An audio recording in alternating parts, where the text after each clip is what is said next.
wassalatu wassalam ala asyrafil anbiya'i wal mursalin wa ala alihi wa sahbihi ajma'in. Subhanaka la ilma lana illa ma 'allamtana innaka antal alimul hakim. Rabbi shrah li sadri wa yassir li amri wahlul 'uqdatam min lisani yafqahu qawli. Amma ba'd.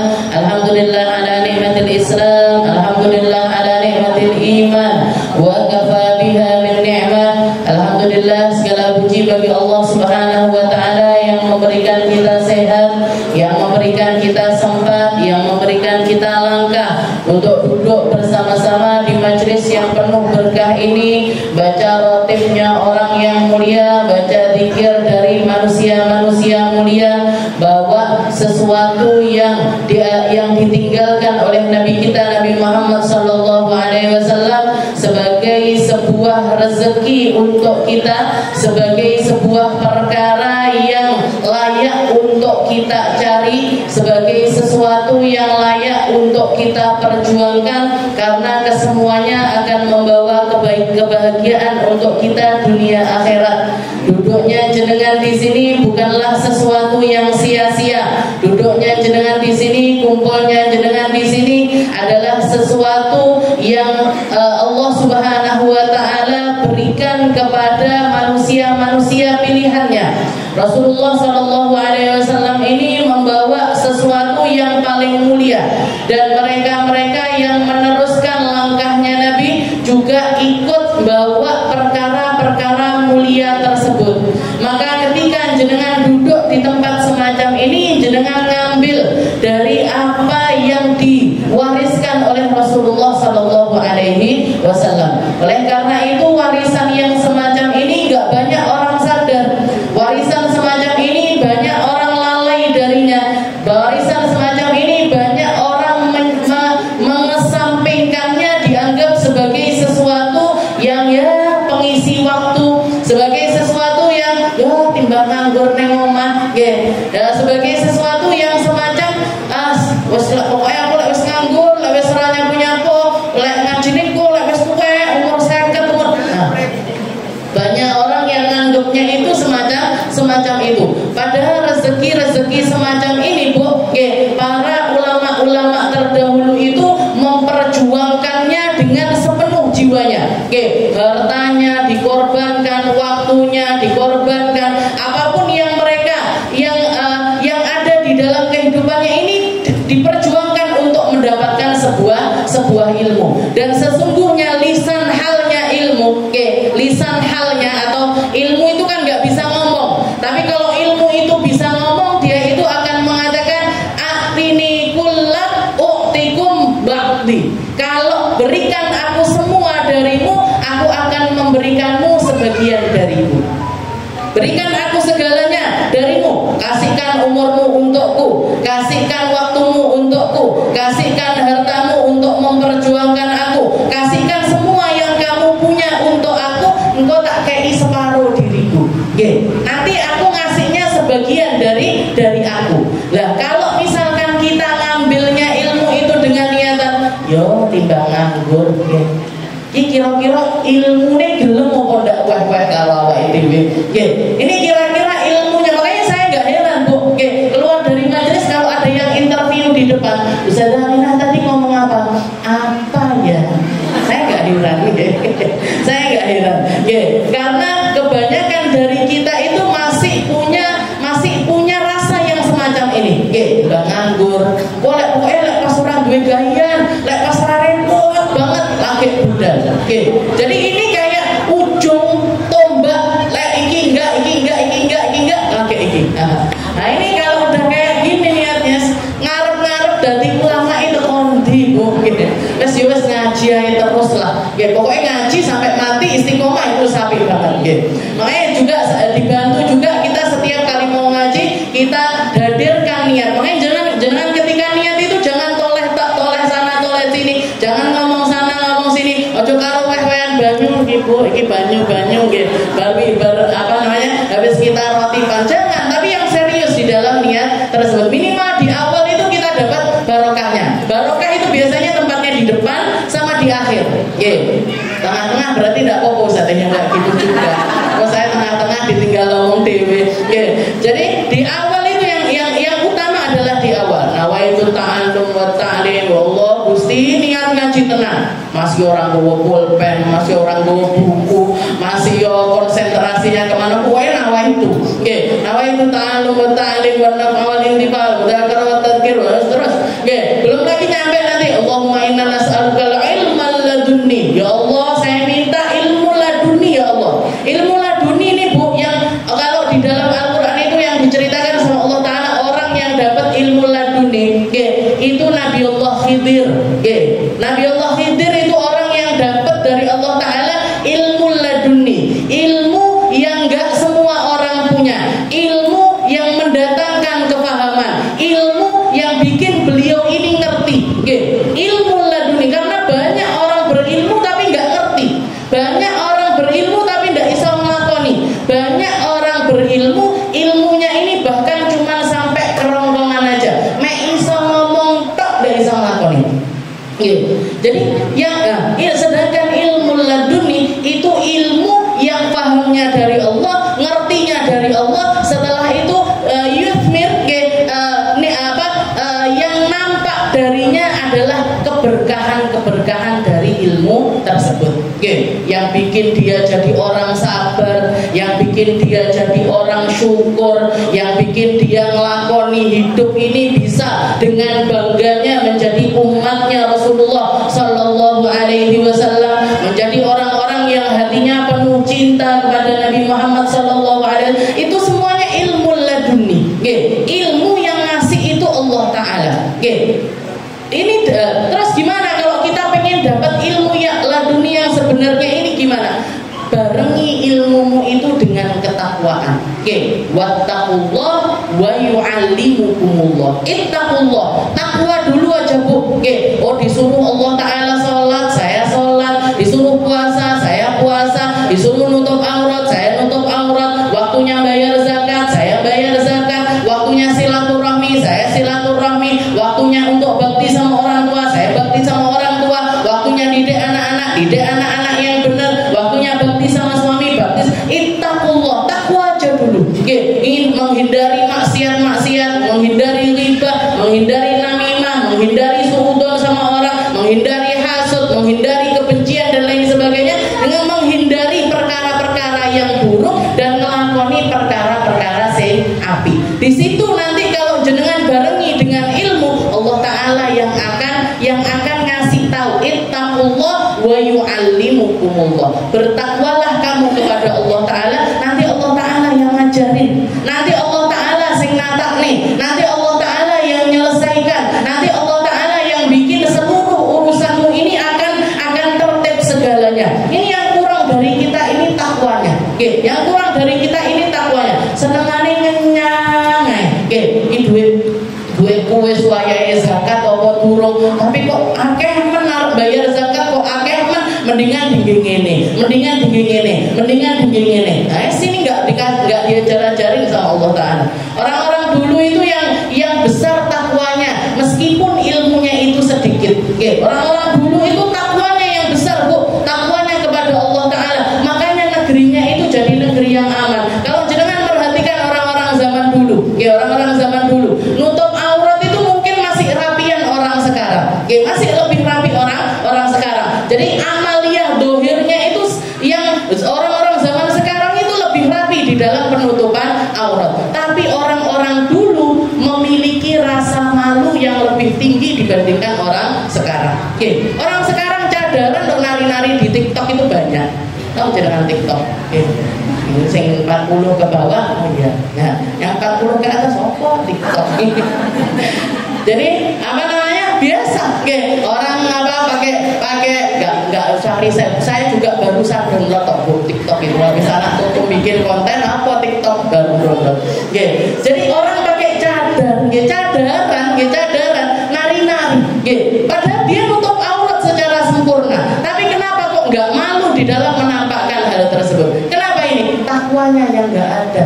Amaliyahnya cuma amaliyah dohir saja, tapi nggak dibarengi sama amaliyah batin. Nggak dibarengi sama amaliyah batin. Ittaqullah.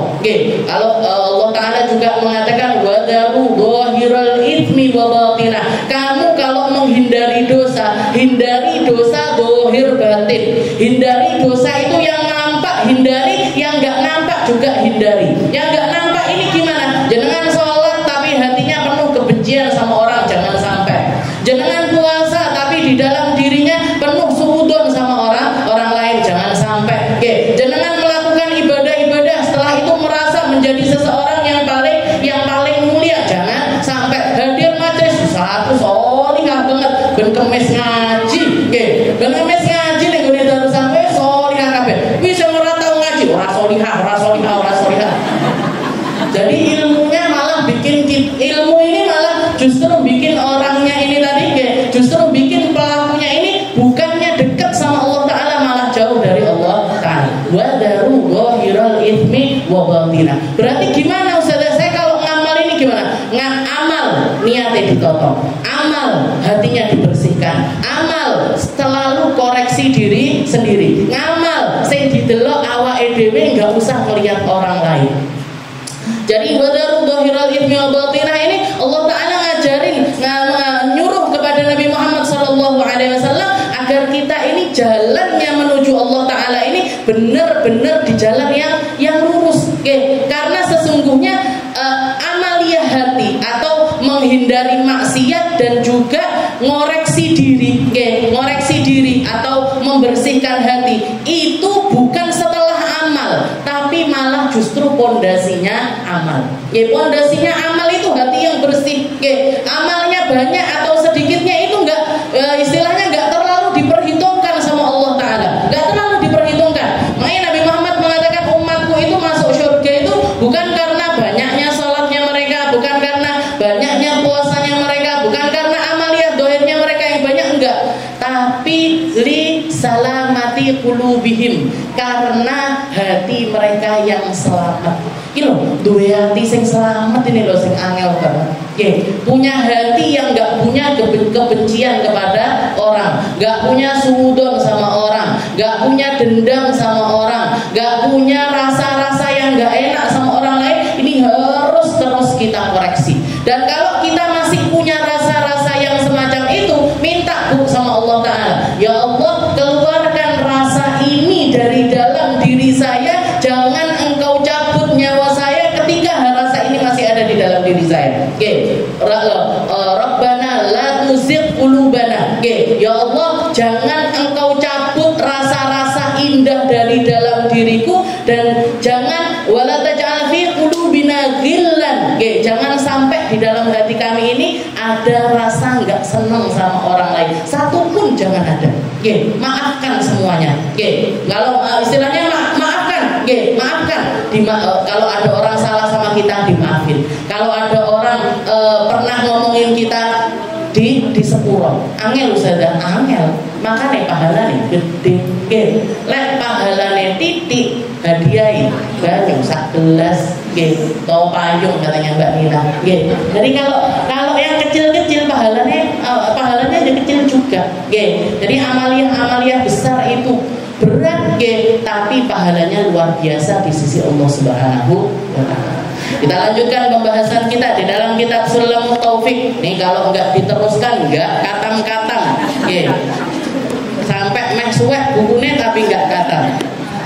Ila an qala mu'allif rahimahullah ta'ala wa nafa'ana bi ulumi bid darain amin. Waslun min al wajibatil qalbiyyah iman billah bima ja'anillah. Wa ila an qala wathiqah bir rizqi.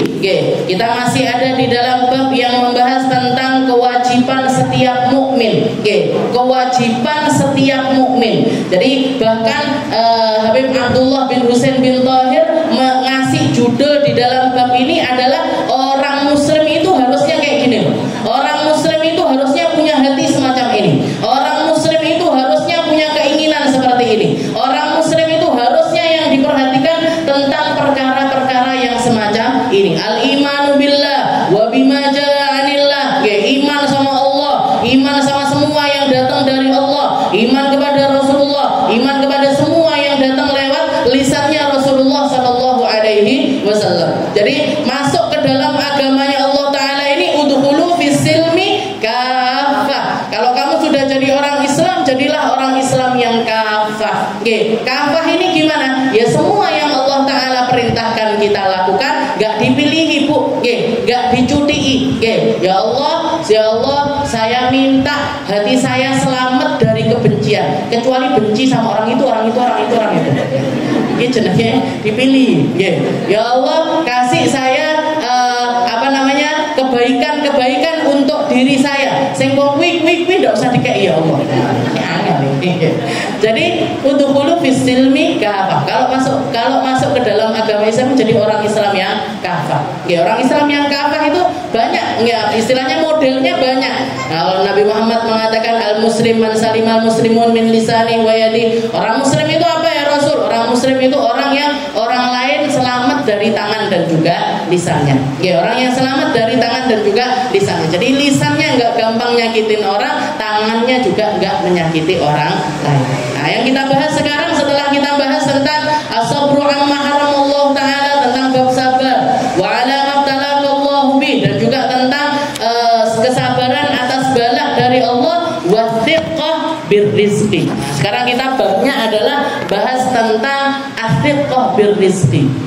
Yang harus ada di dalam hati kita, atau yang menjadi salah satu hal yang harus menjadi keyakinannya kita adalah percaya 100% bahwasanya rezeki itu dari Allah. Athiqah birrizqi. Percaya kalau selama kita hidup di dunia gak mungkin gak dikasih rezeki sama Allah. Gak mungkin gak dikasih rezeki sama Allah. Wa ma min dabbatin fil ardi illa 'ala Allah. Illa 'ala Allah. Allah Ta'ala bahkan mentakkidkan dengan kata-kata gak ada satupun perkara atau hewan ataupun makhluk yang melata di atas muka bumi ini kecuali atas Allah rezekinya. Berarti apa? Yang nanggung rezeki nih Gusti Allah. Selama dia hidup dia mesti dapat rezeki. Selama dia hidup dia nggak mungkin nggak dapat rezeki. Selama dia hidup dia akan mendapatkan setiap jatah dari rezeki orang tersebut. Nggak ada namanya rezeki ketukar, itu nggak ada Bu. Rezeki ketukar itu nggak ada. Jodoh ketukar juga nggak ada. Jodoh ini kayak jodoh kok jadi jodohnya wong kuwi. Nggak ada. Jodoh itu rezeki, istilahnya nggak mungkin tertukar. Harta juga nggak mungkin tertukar. Apa yang dijatahkan untuk kita bakalan sampai, yang nggak dijatahkan untuk kita nggak mungkin sampai. Bukan cuman nggak nyampe, nggak mungkin sampai. Kalau bukan rezekinya kita nggak mungkin sampai. Tapi kalau sudah rezekinya kita, sudah pasti bakalan nyampe ke tangan kita. Itu janjinya Allah.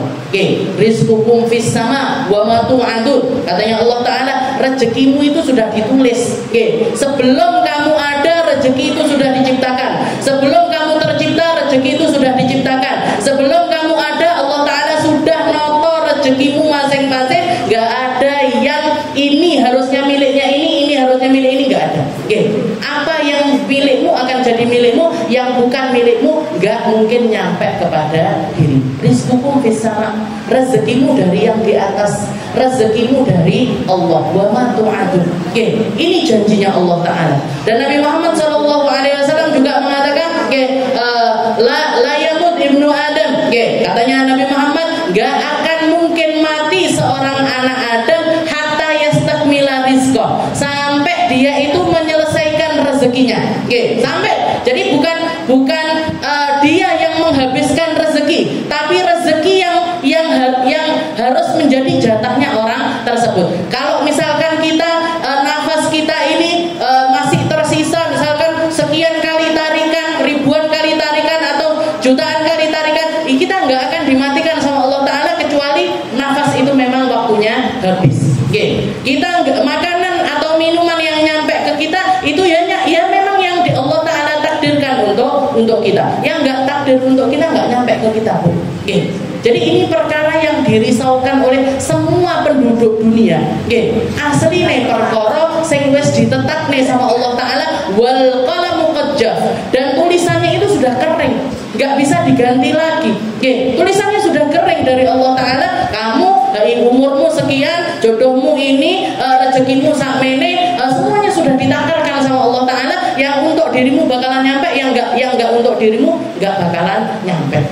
Makanya jangan pernah mau jadi orang yang dirisaukan tentang perkara-perkara yang semacam ini. Orang-orang yang risau tentang perkara dunia, orang-orang yang hidupnya melulu tentang dunia, orang-orang yang hatinya dipenuhi dengan kerakusan atas dunia, dia itu sudah diadab sama Allah Ta'ala sebelum mendapatkan adab di akhirat. Dia sudah dapat, gelisahnya sudah dapat, takutnya sudah dapat, khawatirnya sudah dapat. Orang kalau istilahnya getu masalah dunia, yang istilahnya yang dia cari itu tentang perkara dunia, itu rasa hati, semua rasa nggak enak yang ada di dalam hati itu adalah azab dari Allah Ta'ala sebelum azab nanti yang sebenarnya di akhirat. Dan Nabi Muhammad mengatakan hubbud dunya ra'su kulli khati'ah. Cinta sama dunia itu punjerane semua kesalahan. Jadi semua kesalahan yang ada di atas muka bumi ini, mau besar mau kecil, kalau dilihat, kalau jenengan telisik, itu mesti ujung-ujungnya adalah cinta kepada perkara dunia. Entah itu harta, entah itu tahta, entah itu wanita.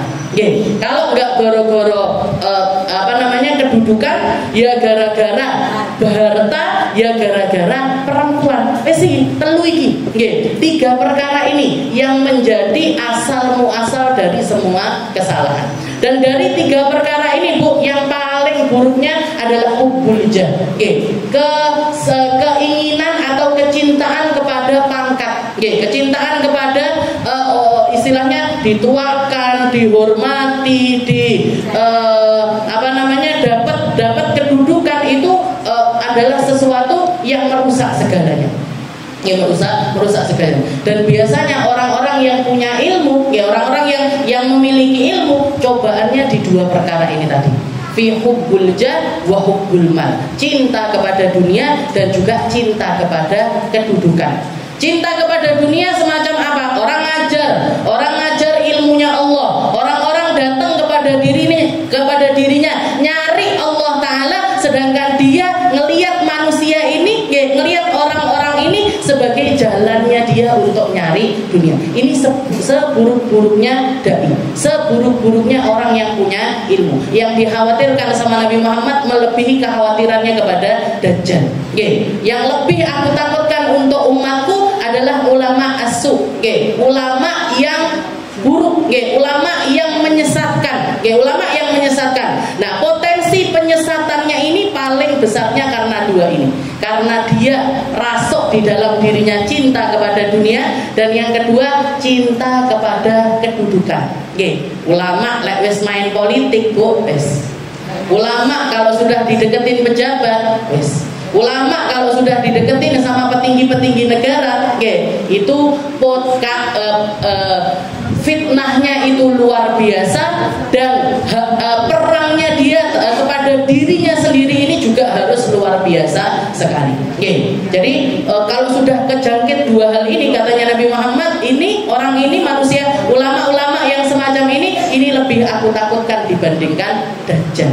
Kenapa? Innahum dhalla wa adallu. Karena mereka ini sesat, dianya sudah sesat, dianya sudah sesat, wa adallu, dan menyesatkan orang banyak. Bikin umat ini bingung, bikin umat ini risau, bikin umat ini, loh piye? Kiai ini kok rono, siji apa loro? Kiai iki rono, kiai iki rono. Ini asline siji apa loro? Kiai ini kok pilih A, kiai ini kok pilih B. Aku sing ndi yo iki A apa B misalnya. Jadi paling amannya, Bu, kalau kita punya ilmu, kalau kita punya kedudukan di dalam hal keilmuan, dikasih jatah sama Allah Ta'ala yang namanya ilmu, wes lepaskan diri kita dari segala sesuatu yang sifatnya itu politik.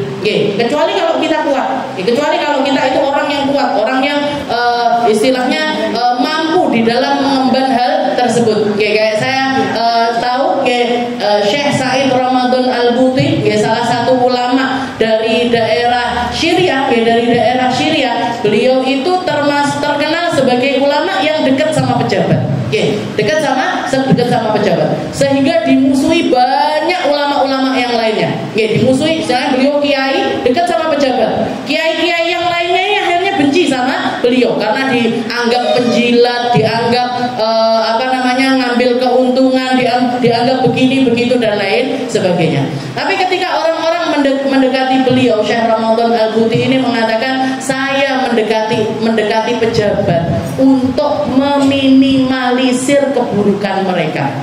Kalau orang-orang semacam ini, para pejabat ini, nggak ada yang mendekati mereka, nggak ada orang berilmu yang mau dekat ke mereka, terus yang nuturi dhewe sapa? Yang ngempet-ngempeti kejahatannya siapa? Yang ngempet-ngempeti istilahnya yang diajak musyawarah di dalam penentuan setiap undang-undang ini, kalau nggak ada ulama yang terjun ke mereka ini, bagaimana nasibnya negeri ini? Gimana nasibnya orang-orang yang ada di Syria ini? Itu katanya beliau. Dan tapi beliau orang yang tikoh, istilahnya yang kekeh, dikasih harta sebanyak apapun nggak ngaruh.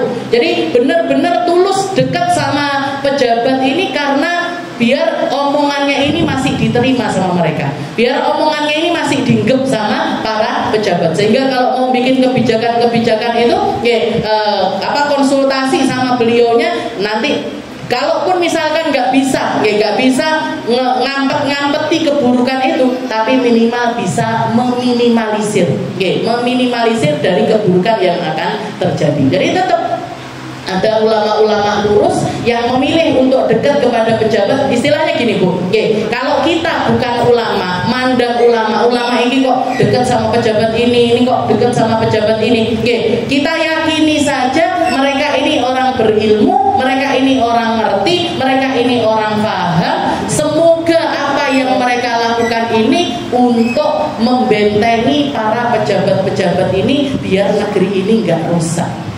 Biar negeri ini tetap menjadi istilahnya, kalaupun ada kebijakan apapun, ada idenya ulama, ada ilmunya ulama yang masuk di dalam undang-undang tersebut. Hubul jah wa hubul mal, sama uang atau harta. Nah itu fitnahnya juga besar sekali.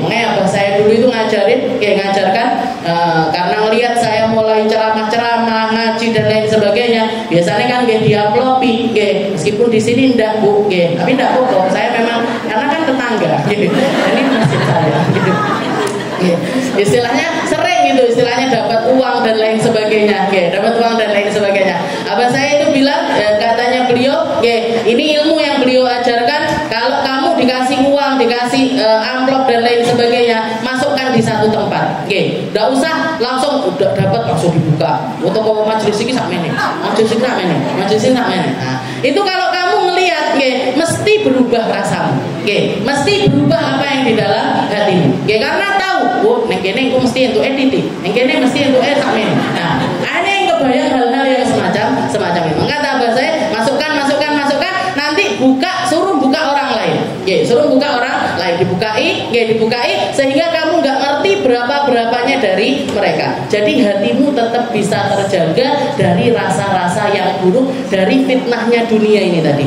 dari fitnahnya dunia, karena dunia itu luar biasa. Dunia itu kita baru ngerti orang sebenar-benarnya orang, maksudnya orang ini kayak apa, hakikatnya dia ini seperti apa, kalau di depannya itu dikasih uang, kalau di depannya itu dikasih harta, kalau di depannya itu dikasih sesuatu yang bernilai, ketok kabeh Bu.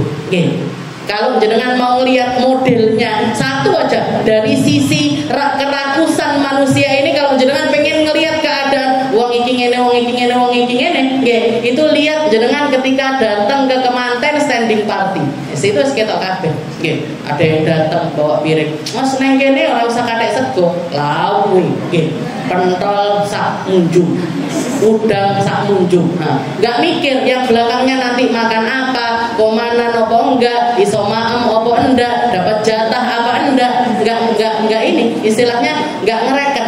Makanya sekarang standing party sekarang dilatih sampean. Karena ya ada orang-orang kayak gini. Standing party itu Bu, istilahnya makanan prasmanan seperti itu. Ya memang disediakan banyak los semacam itu. Maksudnya adalah untuk memudahkan sohibul bait, memudahkan yang punya hajat, nggak perlu mengeluarkan piring banyak dan lain sebagainya. Tapi aturan yang terjadi di situ itu harusnya orang orang datang makan sesuai porsinya baru ngono mulai.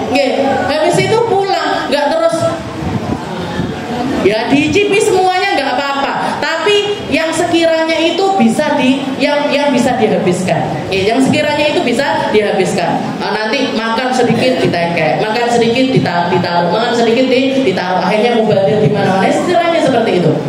Kelihatan sekali mana orang yang ini punya rasa istilahnya bisa ngontrol dirinya, bisa ngontrol keinginannya, bisa ngontrol ini kok ben sing liyane komanan dan lain sebagainya. Ada yang enggak. Kalau datang prasmanan itu enggak makan dari malam. Jadi beruwe banget. Di sini. Kalau kakek saya ngajarin itu justru kakek saya malah sebaliknya. Habib Salim itu abahnya abah saya itu bilang kalau misal wasiatnya beliau kepada abah saya, kamu kalau datang diundang sama orang kaya makan dulu di rumah. Makan dulu di rumah baru datang. Biar apa? Biar nanti kalau kelihatan makanan apapun perutmu sudah kenyang. Biar perutmu sudah kenyang. Jadi ndak ketok koyok wong greges. Nggak kelihatan kayak orang kelaparan. Tapi kalau kamu datang diundang yang undang ini orang nggak punya, walaupun nggak bisa jadi patokan sebenarnya Bu, orang kaya mesti ngasih makan enak, orang nggak punya ngasih makan nggak enak itu belum tentu. Ada banyak orang-orang nggak punya, tapi ketika pengen hormat tamu itu ngasih sesuatu yang pantas. Jadi, tapi katanya beliau kalau kamu diundang sama orang nggak punya, kosongkan perutmu, cuma amsek. Biar apa? Biar nanti yang datang itu yang keluar apapun perutmu itu tetap bisa nerima. Karena sesungguhnya lapar itu adalah lauk paling nikmat. Lapar itu lauk paling nikmat. Jangan rasakan ketika Ramadan, apalagi hari-hari pertama, hari-hari pertama, luwe-luwene, kerucuk-kerucuknya nemen itu, ngelihat teh manis nikmatnya luar biasa. Nasi karo sambel karo tempe, wes enak sekali. Kenapa? Karena lauknya itu lapar. Nah ini, orang sekarang enggak wali prasmanan itu duit. Kalau makan piringan serarak kayak enggak potong. Jadi ini istilahnya seperti itu. Ra'sul kulli khati'ah. Jadi dunia itu adalah pangkal atau kepala, istilahnya asal dari semua kesalahan. Sayyidina Isa, Nabiullah Isa pernah ketika beliau membawa salah satu muridnya, bawa perjalanan salah satu muridnya mau perjalanan jauh sekali, bawa bekal di tasnya itu salah satu raghaib, bawa 3 potong roti, bawa roti 3. Perjalanan di tengah jalan Nabiullah Isa bilang ayo kita makan bekal kita di sini. Jadi perjalanan dulu. Ketika tengah-tengah perjalanan Sayyidina Isa ini sempat pergi ke satu tempat untuk buang hajat. Ketika buang hajat si murid ini tadi sudah kelaparan. Sudah kelaparan. Akhirnya dimakan kan rotinya 3, dimakan rotinya 1. Berarti kan tinggal 2. Habis itu jalan, nyampe ke tempat peristirahatan dibuka, dilihat sama Nabi Isa, loh tadi saya bawa roti 3, kok ini tinggal 2, ini yang 1 kemana? Katanya muridnya, gak tahu saya Nabi Isa, gak ngerti saya mana rotinya ini di mana saya nggak ngerti. Nah padahal cuma berdua, yang bawa tasnya dari awal juga kalau nggak Sayyidina Isa, ya muridnya tersebut. Istilahnya tersangkanya lah, duduk Nabi Isa, ya orang ini tadi, tapi dia nggak mau ngaku, nggak ngerti saya Nabi Isa, jalan.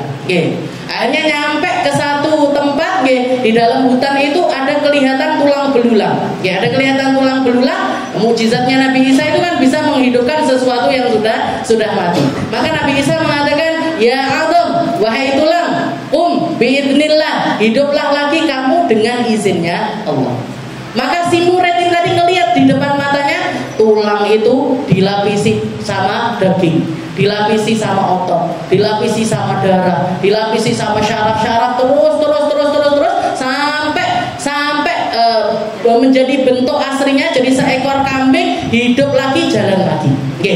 Setelah itu Nabi Isa mengatakan, wahai muridku, dengan nama Allah yang mana Maha Allah Ta'ala yang mampu menghidupkan dari tulang yang sudah menjadi tulang berubah menjadi sesuatu yang hidup kembali, yang bisa menghidupkan ini lagi, kasih tahu aku siapa yang makan roti ketiga. Katanya si muridnya ini nggak ngerti saya Nabi Isa, nggak ngerti tutup aku pokoknya bukan saya. Yowes, dimaafkan sama Nabi Isa. Jalan lagi, nyampe ke sungai, Setelah itu Nabi Isa mengatakan, pegang tangan saya, ayo kita jalan bareng di atas sungai. Jalan, kakinya melangkah di atas sungai, sampai ke seberangan dan bawah kakinya ini tetap dalam keadaan kering. Ditanya lagi sama Nabi Isa, demi zat yang memperjalankan kita berdua di atas air, man akalar roti. Roti nomor 3 mang sapa sing makan? Roti ketiga tadi siapa yang makan? Masih tetap mengatakan, bukan saya Nabi Isa. Pokoknya bukan saya nggak ngerti, bukan saya. Dimaafkan lagi sama Nabi Isa. Akhirnya sampai di satu pegunungan, di gunung itu ada 3 batu besar. Jadi di bawah lereng gunung itu ada 3 batu besar. Setelah itu Nabi Isa mengatakan kun dhahaban. Wahai 3 batu ini, jadilah kamu itu emas dengan izinnya Allah. Langsung celing berubah jadi emas.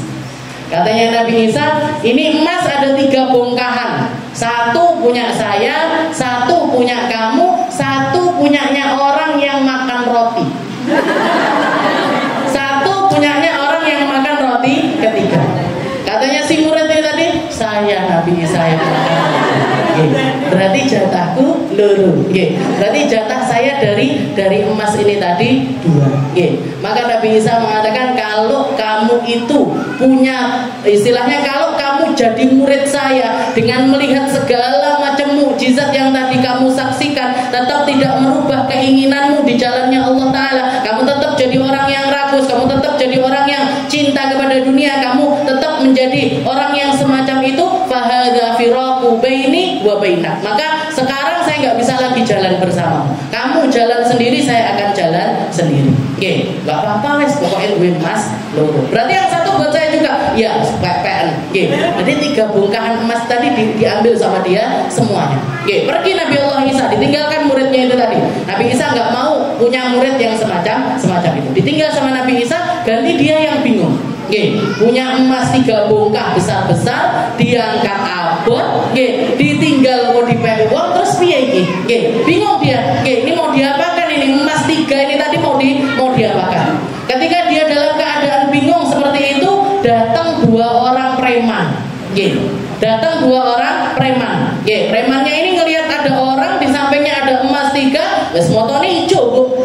Sikit piye carane biar saya dapat emas ini tadi.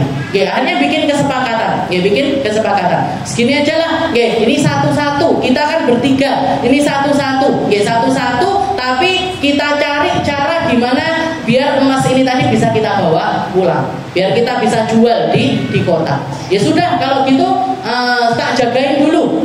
Istilahnya saya salah satu dari kita jaga. Salah satu dari kita nyari kendaraan. Salah satu dari kita nyari makanan.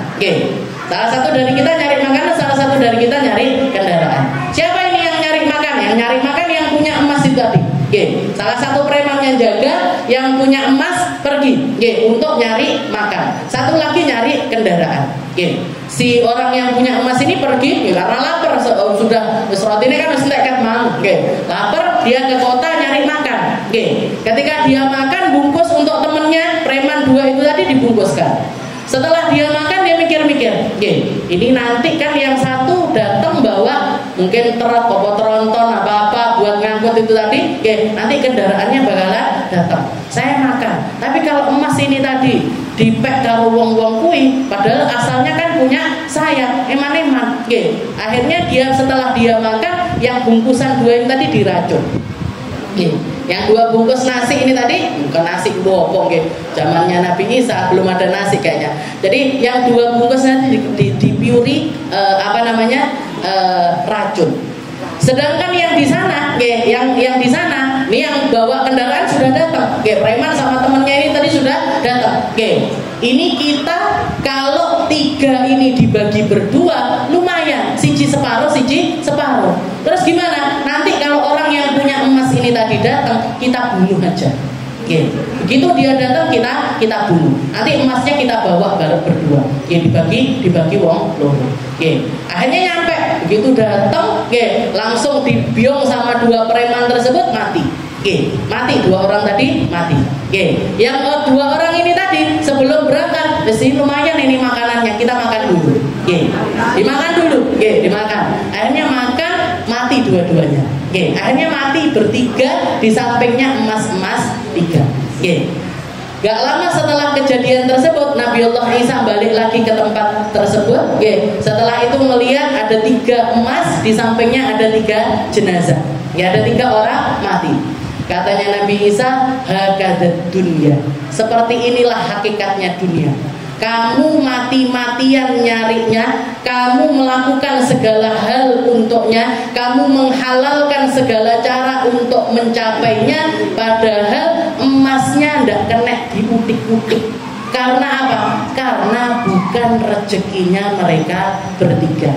Dan ini kalau emas ini tetap dibiarkan semacam ini, katanya Nabi Allah Isa, akan datang korban keempat, kelima, keenam, ketujuh, ke-8, sampai ratusan orang untuk memperebutkan emas-emas ini. Maka Nabi Isa mengatakan, kun hajaran, balik kamu jadi batu lagi, gak usah jadi emas. Setelah itu Nabi Isa manggil murid-muridnya untuk menguburkan 3 orang tersebut. Dunia itu seperti itu, Bu. Makanya kalaupun misalkan kita minta dunia, Allah Ta'ala nyuruh kita nyari harta. Kerja itu sesuatu yang lain. Jadi bukan berarti kita rezeki sudah ditentukan, berarti gak usah nyapo-nyapo. Enggak. Kerjaan kita itu karena Allah Ta'ala nyuruh kita bekerja. Kita berproduktif untuk melakukan segala sesuatu untuk mencari dunia. Itu adalah sesuatu yang Allah Ta'ala perintahkan. Termasuk ikhtiarnya kita untuk mendapatkan harta, ya dengan cara berusaha semaksimal mungkin. Tapi ketika kita berusaha, jangan sampai menghalalkan segala cara. Kalau kamu mau jadi orang kaya, jangan sampai memiskinkan orang lain. Jadi tetap cari dunia, tapi dengan cara yang benar. Makanya mintanya sama Allah Ta'ala, Allahumma rizukna halalan thayyiban mubarakan. Ya Allah, kasih saya rezeki yang halal, yang thayyib, yang berkah. Yang halal, yang thayyib, yang berkah. Biar apa? Biar semua sebab dan segala sesuatu yang berkaitan dengan harta ini tadi selalu mendapatkan keridhaan dari Allah Subhanahu wa ta'ala. Allahumma rizukna halalan thayyiban mubarakan. Kalau para ulama juga mengajarkan doa, Allahumma hul bainana wa bainal haram wa ahli.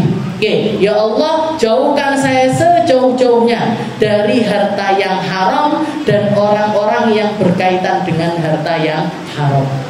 Jadi minta sama Allah Ta'ala untuk dijauhkan, karena perkara haram ini istilahnya sekarang ini sudah sangat dekat sekali dengan kita.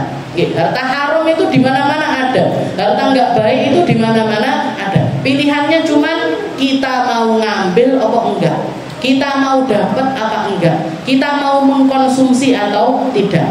Segalanya ada pilihannya ada di kita. Jangan masuk supermarket, jangan masuk ke mall, jangan masuk ke pasar, terserah kita. Jangan terserah mau ngambil barang yang mana, mau mengkonsumsi yang mana. Mau yang ngati-ngati halale apa enggak, ada bipomnya apa enggak, baik apa enggak untuk dikonsumsi. Ada yang memilih untuk neliti apa yang benar, apa yang enggak. Ada yang memilih untuk sungguh yang mana yang penting enak, yang mana yang penting nikmat, yang mana yang penting mengenyangkan untuk diri sendiri. Gak peduli halal kah, haram kah, benar kah, enggak kah, berkah kah atau tidak. Banyak orang yang gak peduli tentang hal tersebut. Jadi athiqah billah, athiqah birrizki. Kita harus percaya rezeki itu dari Allah. Maka gimana cara tercepat untuk mendapatkan rezeki ini? Gimana caranya? Deketi yang punya rezeki. Deketi yang punya rezeki. Jangan sampai kita nyari rezeki dengan berangkat pagi, pulang sore, sampai gak sempat duduk-duduk sama keluarga, gak sempat begini, gak sempat begitu, gak sempat majlisan dan lain sebagainya. Padahal di tempat-tempat seperti ini ada Allah. Di tempat-tempat semacam ini Allah Ta'ala naburkan barokahnya, rahmatnya, ampunannya dan lain sebagainya. Jadi seakan-akan kita itu nyari rezeki tapi menjauhi tuannya rezeki.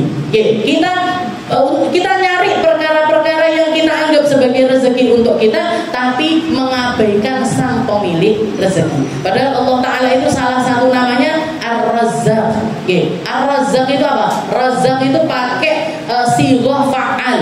Fa'al itu punya yufidul kathrah, punya faedah. Kalau misalkan memberi rezeki, ngasih rezeki, itu namanya razik, namanya razik, yang memberi rezeki. Tapi kalau sudah razzaq itu sing ngekei rezeki terus-terusan secara banyak, secara tanpa batas, secara tanpa pikir-pikir. Jangan mau minta sama Allah Ta'ala sebanyak apapun, sebagaimanapun, Allah Ta'ala akan mampu untuk memberikan hal tersebut. Ar-Razzaq, Allah Ta'ala itu maha memberikan rezeki dan senang kalau dimintai rezeki.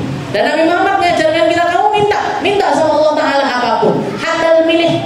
Bahkan kalau kamu perlu garam pun minta sama Allah. Ya Allah minta garam, ya Allah minta soto, ya Allah minta milik rawon, ya Allah minta rawon, ya Allah minta ayam goreng. Tidak apa-apa.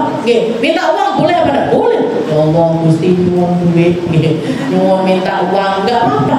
Selama itu mintanya sama Allah Ta'ala tidak menjadikan kita ini orang yang terhina. Kalau minta sama orang minta sama orang itu menghinakan kita. Tapi kalau minta sama Allah Ta'ala itu enggak menghinakan kita.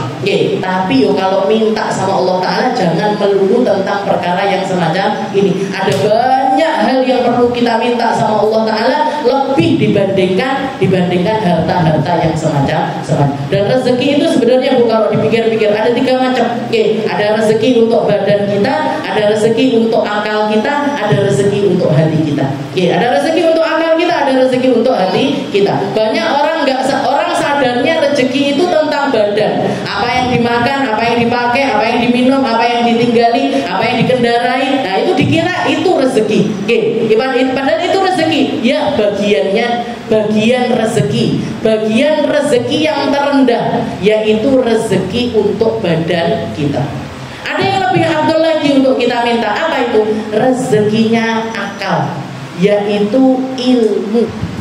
Yaitu ilmu. Ilmu ini kalau kita mau dapat ini lewatnya mana? Lewat para pemandu ilmu, lewat ulama mungkin. Wa may yudrilillah falan tajida lahu waliyyan mursyida. Orang kalau disesatkan sama Allah, orang kalau Allah Ta'ala nggak pengen dia itu lurus, nggak pengen dia itu benar, nggak pengen dia itu selamat, yang Allah Ta'ala jadikan untuk orang ini falan tajida lahu waliyyan mursyida. Dia tidak akan menemukan seorang wali, seorang penuntun yang akan membawakan hidayah untuk orang tersebut. Jadi yang akal kita perlu untuk rezeki. Dulu teman-teman saya orang Malaysia itu kalau selesai ngaji, alhamdulillah rezekinya kita hari ini ngaji. Alhamdulillah rezekinya kita hari ini dapat ilmu. Jadi ilmu itu rezeki. Rezeki untuk apa? Untuk rezeki untuk akal kita. Setelah itu ada lagi yang lebih tinggi lagi, yaitu rezekinya hati. Rezeki hati untuk rahmat sama orang, untuk bisa merasakan kebaikannya orang, untuk bisa merasakan perkara-perkara yang indah yang datangnya dari Allah Subhanahu wa Ta'ala, bisa merasakan nikmatnya iman, bisa merasakan nikmatnya Islam, bisa merasakan nikmatnya dzikir dan lain sebagainya. Itu semuanya adalah rezekinya hati. Dan para nabi-nabinya Allah Ta'ala adalah orang-orang yang paling banyak rezeki hatinya. Rezeki badannya nggak terlalu. Bahkan seringkali Nabi Muhammad itu perutnya diikat pakai batu sampai 3 batu. Jadi berarti apa? Berarti beliau itu memilih untuk jadi orang yang lapar, kadang makan, kadang enggak, kadang kenyang, kadang enggak. Berarti rezeki badannya beliau itu terbatas. Tapi Allah Ta'ala mengatakan bahkan kalau untuk para nabi kita juga minta selalu untuk digolongkan di dalam golongan tersebut, ihdinas siratal mustaqim siratal ladzina an'amta 'alaihim. Ya Allah, minta jalan yang lurus. Jalannya siapa? Jalannya orang-orang yang paling banyak jenengan kasih rezeki. nikmat yang paling banyak jenengan nikmatkan mereka. Dinikmatkan dengan apa? Dinikmatkan dengan penghambaan kepada Allah Subhanahu wa taala. Dinikmatkan dengan sifat rahmat yang ada di dalam dirinya. Dinikmatkan dengan untaian-untaian kalimat indah dari lisan-lisan beliau. Ini yang kita minta. Jadi mintanya bukan cuma rezeki untuk badan, tapi rezeki untuk akal dan juga rezeki untuk hati kita semuanya. Mungkin sama Allah Ta'ala dimudahkan semuanya. Dimudahkan untuk dapat rezeki yang baik, rezeki zahir, rezeki batin, rezeki yang sifatnya itu nampak ataupun rezeki yang sifatnya itu enggak nampak, rezeki untuk menjadikan kita hamba-hamba yang lebih ngerti, rezeki untuk menjadikan kita hamba-hamba yang lebih paham, lebih ngerti gimana caranya jalan menuju Allah, lebih ngerti gimana caranya mendekatkan diri kepada Rasulullah, lebih ngerti gimana caranya menghamba kepada Allah Ta'ala dengan sebenar-benarnya penghambaan. Dan mungkin kita semuanya dijaga dari harta yang haram, dijaga dari sifat-sifat buruknya keinginan terhadap dunia, dihindarkan dari rasa-rasa rakus terhadap perkara-perkara dunia, dialihkan pikiran kita untuk tidak memiliki perasaan keinginan untuk mendapatkan perkara-perkara yang Allah Ta'ala hinakan.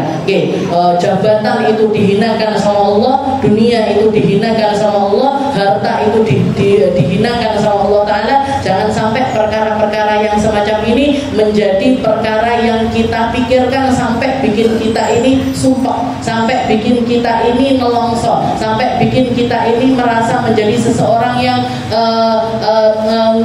terpuruk karena hal-hal yang semacam itu. Dan mungkin kita semuanya digampangkan sama Allah Ta'ala, diangkat derajatnya oleh Allah Ta'ala, dinaikkan segala sesuatu yang ada di dalam diri kita, baik keinginan hati kita, keinginan pikiran kita, keinginan badan kita, diluruskan sama Allah Ta'ala untuk terus lurus seperti jalannya para nabi, seperti jalannya para rasul, seperti jalannya orang-orang soleh pilihannya Allah Subhanahu wa Ta'ala. Ala hadhihi niyyah wa ala kulli niyatin salihah wa ila hadratin Nabi Muhammad sallallahu alaihi wasallam bisirril Fatihah.